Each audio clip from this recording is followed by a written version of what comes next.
Here we go. Yeah, so we've got a bit of a queue building now. This is looking good. What do you reckon, gentlemen? Yeah. It's looking good, isn't it? It's still very early. Treble the size in 10 minutes. Oh, I can't wait. I'm excited. Oh, look, and we've got the cameraman. Hello, there's Hiten. Hiten is my new sidekick. He's just started training today. How do you feel, Hiten? You're just learning this information now. Yeah. It's good, yeah? Absolutely amazing. Great, man. How are you excited for the rally? I'm so excited. Good stuff, man. Good stuff. Hey, how you doing? Hey, how you doing? I just want to show the crowd, man. This is amazing. Look at all you people. It's part of history right now, people. Say hi. Say hello. Oh, hello. Hello. Shush. Yeah, shush. This is my friend, and he won't tell because he's lovely. If he does, I've got him on camera, and I'll find him. Won't I? Yeah, you'll find me. Great. I love you. I'm Poppy. I'm Deadpool. Nice to meet you. You're going to be on the video. You're going to be famous. Great. You want to say anything? Yeah? Pay out for education. Pay out for education. There we go, yeah. Good. Because when I was growing up in this town, some of the rough sleepers, I still see them on the streets. They're still struggling. They're still, when it gets cold, we have to think about those people. And, we have the know-how, we have the capability, we have the money to end homelessness in this country. What we lack is the willingness. And that's because people in power are so detached and so divorced from the struggles of ordinary working class people. Thank you. But now I'm faced with the fact that my children cannot afford to buy a house. Because though I'm a priest and I'm in a nice building, doesn't mean that I've got any money in my pocket. So me, like many of us, are left asking that question, which is one of the five, is where are the houses going to come from if no one's going to build the house? So the question becomes enough is enough, but what are we going to do about it?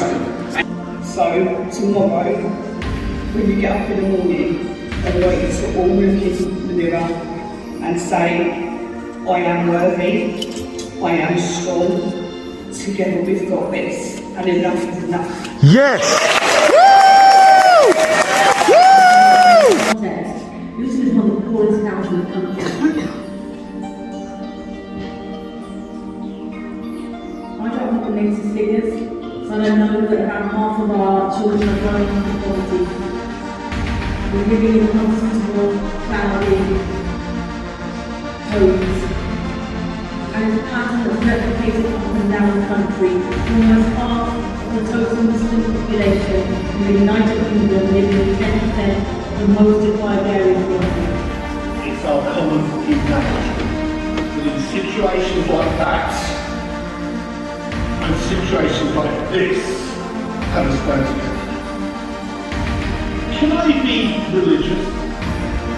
Can I take the liberty in this building where I sort of worship them, just to say, to even read a word from the Bible? They will build houses and live in them. They will plant vineyards and eat their fruits. No longer will they build houses and others live in them, or plant crops and others eat them. That's what the Labour Party should be doing, and that is standing with the working class and standing with workers on a picket line. So without further ado, I give a warm welcome to Zara Sultana. Woo! Here she is, here's my girl.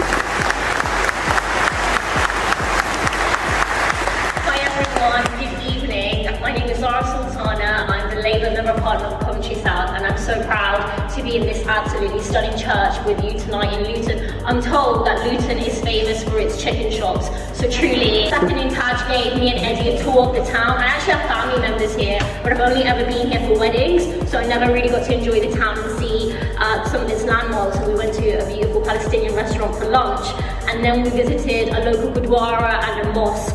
That we see politicians and the press pit communities against each other. they will find one group, a marginalised community, and say that all of social ills are because of this group. They will say that that one group is a threat to another, and they will say whether it's migrants, Muslims, young black boys, or minority communities, that NHS waiting lists, their fault, the housing crisis, their fault, the CMSC across the country, that it doesn't matter if you're black, it doesn't matter if you're Asian, if you're white, if you're Muslim, Hindu, Christian, Sikh, Jewish, or of no religion at all. If you're working class, you have so much that unifies you and unites you, and you are the people that are being pushed to the brink. You are being forced to cut back, you are being told to tighten your belt and watch your finances.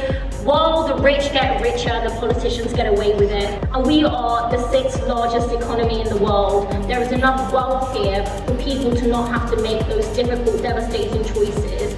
And it's a choice that far too many people are having to come to terms with. And that's what this campaign is about. It's about every person in this room. It's every person that's not in this room.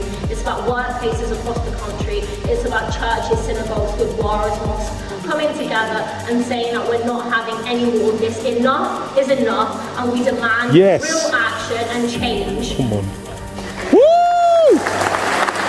That when we're looking at the issues in front of us, it's about the economy. It's about who the economy serves and what policies are being pushed in Westminster.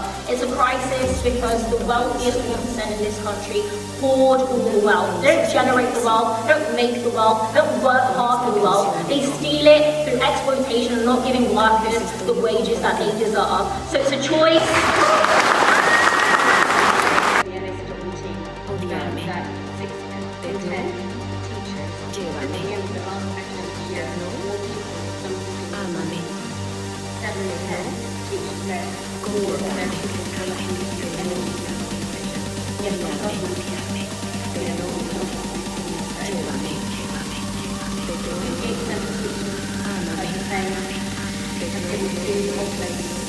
Pupils.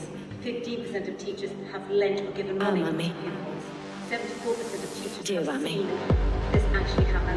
We clearly see in our classrooms, right in front of us, the class in front of me, the damaging effects of cost of living crisis on our young people, on our children across the country. So at a time when teachers are struggling financially, you can say they've dug deep, like lots of other people, dug deep into their own pockets to provide housing help to our children. And this is all because our government is absent. Our government is not there. Our government does not support. We're not responsible for this crisis, and we shouldn't have to pay it. No one here is responsible about rising poverty and destitution, rising homelessness, a widespread low-wage economy developed over several decades in this country, and the Tories and their cronies have taken a role in facing this. How did they get away with that?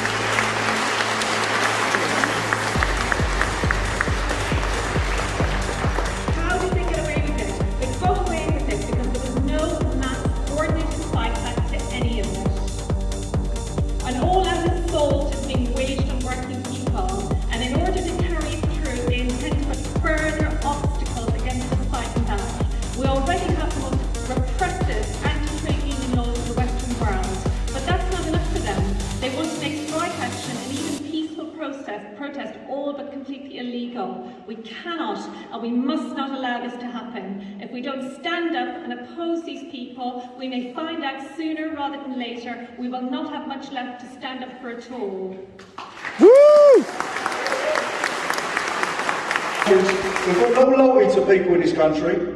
We've got no input into the public services that we rely on. Half of them don't even pay tax. They're stripping this country of wealth. All our life, politicians in this country, I don't care what colour they are, blue, yellow, red, whatever, they have all colluded in that plunder of our public services. They have all colluded in a mass transfer of wealth away from ordinary people. You see the rise in homeless people on our streets. You see the rise of people in desperate need. People in work going to food banks, claiming benefits. We've got more food banks now than we've got McDonald's in this country. And what's the government's answer? Cut taxes for the rich.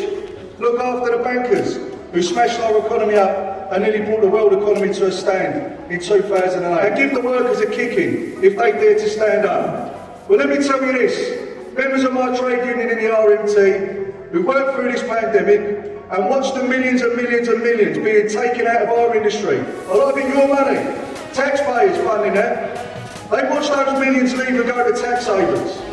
We didn't strike during the health emergency, and I'll tell you why we didn't, because we wanted to make sure the nurses got to where they had to be. A government that wants to give us a kicking. They wanted to isolate the RMT because they thought they could rely on old arguments. It's the greedy RMT, the union barons they call us, holding the country to ransom, holding you to ransom. And your inconvenience when we stopped the trains, and it's a scandal, and they thought they would pick that fight, they would bring in anti-trade union legislation to crush us, and then everyone else would go quietly. Well, not this time, I'm telling you, not this time. We're not finished with that. That's only the beginning. We could not let them isolate us in the RMT, but now what we've got to do is not let them isolate the trade union movement. That's what they want to do. They want to isolate the trade union movement, and that's why this campaign is so important. Because what we've got to do is bring the trade unions together, with the faith groups, with the community groups, with people who are in workplaces who've got no trade union, who've got no community group to work in, ordinary people who want to stand up and make their voices heard. You can do that.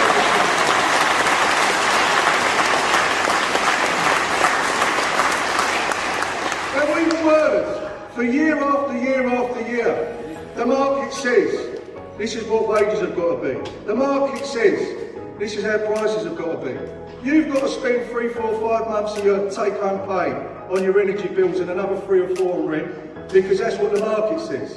You can't have a pay rise, and you can't have a decent standard of living, because that's what the market says. Well, let me tell you this, the market ain't the Wizard of Oz. The market says this, so we've got to do it. But that's not how it works. What do the people say? Are we going to have that? No! It's about time we reversed that and said, we're going to have economic policy in this country based on what the people need and want, not what the markets say. The markets can't educate our kids, and the markets aren't going to get us out of this cost of living crisis. The only thing that's going to do that is you and me. And in time to come, when you look back at this moment, I want you to be able to say, I stood up. I didn't take it, not like before. When it was called on, I stood with railway workers and nurses and teachers and posties and ordinary people and people on benefits. We stood together and we told them. Enough is enough! Come on! And I think they picked this right at the wrong time. There's a real change coming in this country. I can feel it. Can you feel it? Yes! We're not going to take the piss out of us anymore. No! We're going to get organised. And let me tell you this, being angry is not enough. We've got to get organised. There's people out there, we don't have to explain to them what is wrong. They know it's wrong when they can't afford their bills.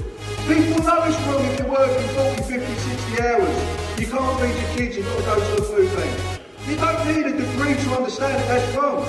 People know it's wrong. What we've got to do is get people to act on that. People have got to act on what they know is wrong, and we've got to give them the means to do it. And that is what this campaign is about, and that's why we're supporting it. So on October the 1st, I want everyone to get out in the streets, because that's the next step. We've got to create the biggest wave of solidarity in this country, on the streets and the picket lines, to force these politicians, no matter what badge they wear, to stand by ordinary people in this country instead of the super rich, and I believe we can do that. And thank you for coming out. Yes!